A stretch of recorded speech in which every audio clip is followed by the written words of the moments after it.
み出したくて輝きたくて I say I'll never lose my way.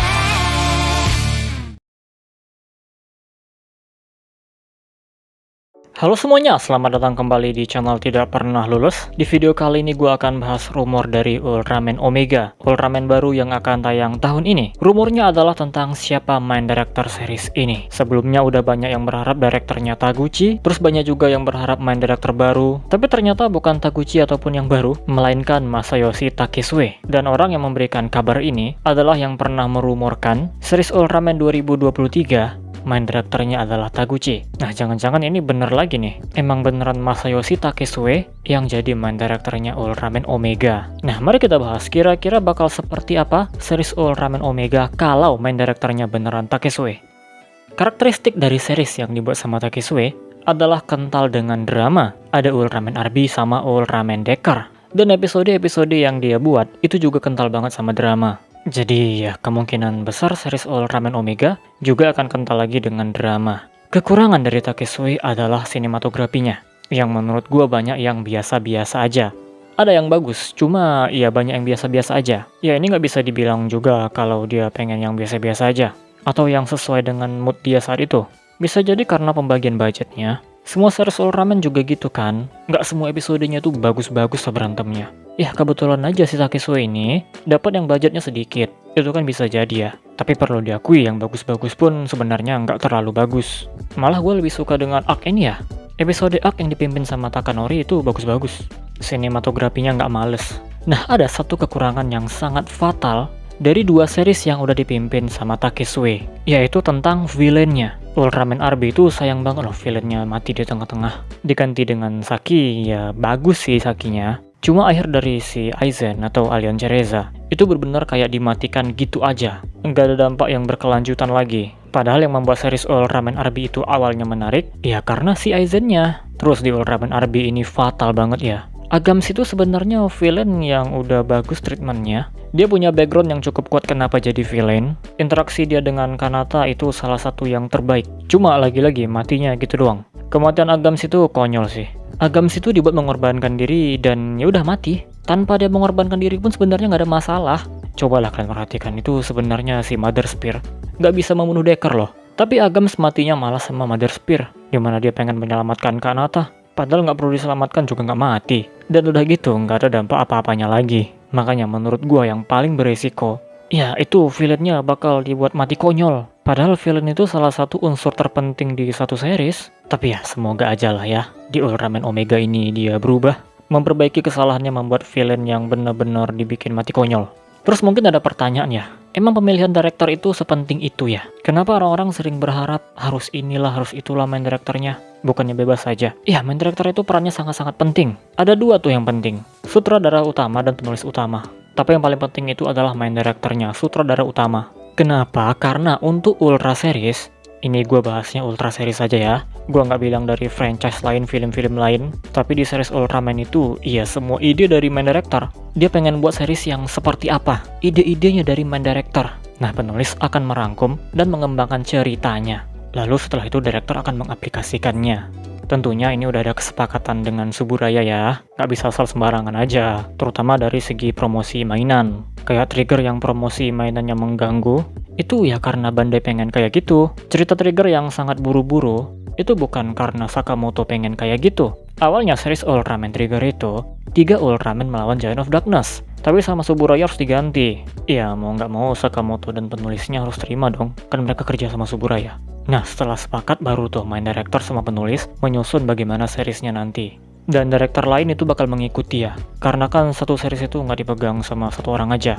Tiap beberapa episode pasti direkturnya ganti-ganti. Tapi itu semua nggak bisa sembarangan. Seriesnya pengen dibuat kayak gimana sama director utama. Jadi itulah kenapa main director itu benar-benar penting. Entah bagian idenya atau sampai mengeksekusi. Karena ada juga yang idenya udah bagus pengen dibuat seperti apa, tapi pada kenyataannya eksekusinya nggak bagus. Banyak sekali hal-hal yang seharusnya ada tapi nggak ada. Kalau main director tidak mengeksekusinya dengan bagus, ya pasti series tersebut bakal jelek. Kayak contohnya Ultraman Taiga. Itu kan sebenarnya konsepnya udah bagus ya. Tapi sayangnya ketika dieksekusi ternyata nggak bagus. seriesnya terasa sangat membosankan. Atau ya dari konsepnya sendiri pembagian episodenya, kalau salah mengambil keputusan itu juga bahaya. Contohnya ya Ultraman Arc ini, Takanori salah banget sih ngasih banyak filler di awal, dan setelah itu ternyata di Core 2 juga sama. Mungkin niatnya biar kayak Ultraman Showa, tapi ya penonton kan udah beda seleranya. Nggak bisa lagi dong disama-samakan pengen kayak Showa. Ya yang suka fans Showa aja. Series yang episodik dan kebanyakan filler, menurut gua inilah penyebab kenapa series ini mengalami penurunan rating. Ya kita tunggu aja nanti gimana final episodenya. Ada 2 lagi dan final boss masih belum muncul. Nah gimana tuh coba? Tapi ya kalau Ultraman Arc nanti bener-bener jelek, gua sih nggak terlalu kecewa. Karena kalau kalian ngikutin channel ini, pasti udah tahu kalau gua sendiri menghimbau untuk nggak berekspektasi tinggi ke series ini. Kenapa? Karena Takanori Sugimoto baru kali ini jadi main director. Untuk review Ultraman Arc nanti kalau udah tamat, kalian nggak perlu khawatir ya kalau misalnya seriesnya jelek. Tapi karena gua bilang nggak punya ekspektasi tinggi, langsung gua bilang wah ini bagus-bagus saja. Nggak perlu khawatir, gua pasti bilang jelek juga. Karena ekspektasi itu hanya menentukan kita makin kecewa atau enggak, udah itu aja. Nggak ada pengaruh apa-apa mau pasang ekspektasi gimana dari awal. Mau tinggi, mau rendah, kalau jelek ya jelek. Tapi itu nantilah kalau udah tamat ya gua review. Dan untuk Ultraman Omega gimana ya harapannya? Lagi-lagi jangan pasang ekspektasi tinggi. Tapi kita harus tetap menuntut series Ultraman itu bagus, bukan yang penting tayang tiap tahun. Untuk harapan spesifiknya, kalau rumornya benar Takesue yang jadi main director, ya semoga dia memperbaiki kesalahannya di Ultraman Arby sama Decker. Decker ini yang paling disayangkan sih sebenarnya. Karena jujur aja dari pembukanya pertengahan, ini series sebenarnya bagus, tapi di bagian akhir malah jelek. Mulai dari Agams yang mati konyol, sampai final battle yang sama sekali nggak berasa final battle. Kayak berantem melawan kaiju mingguan biasa aja. Nah ini jangan sampai terjadi di Ultraman Omega ya. Kalau untuk masalah berantem lainnya ya gue yakin pertarungan yang bagus itu pasti ada. Karena dia nggak jelek-jelek banget kok sinematografinya. Jadi tolong yang untuk villain itu, jangan dibikin mati konyol atau nggak punya dampak apa-apa lagi. Nah, jadi itu dia pembahasan kita kali ini tentang rumor Ultraman Omega. Siapa main director series ini? Rumornya adalah Takesue. Rumornya adalah Masayoshi Takesue, seorang director yang udah memimpin 2 series, Ultraman Arby sama Ultraman Decker. Dia dikenal dengan gaya penyutradaraan yang kental dengan drama. Baik seriesnya sendiri atau episode di series yang lain, pasti kental banget dramanya. Walaupun nggak semuanya berhasil ya, semua director juga gitu kok. Kelebihan yang mereka miliki, itu nggak semuanya berhasil di semua episode.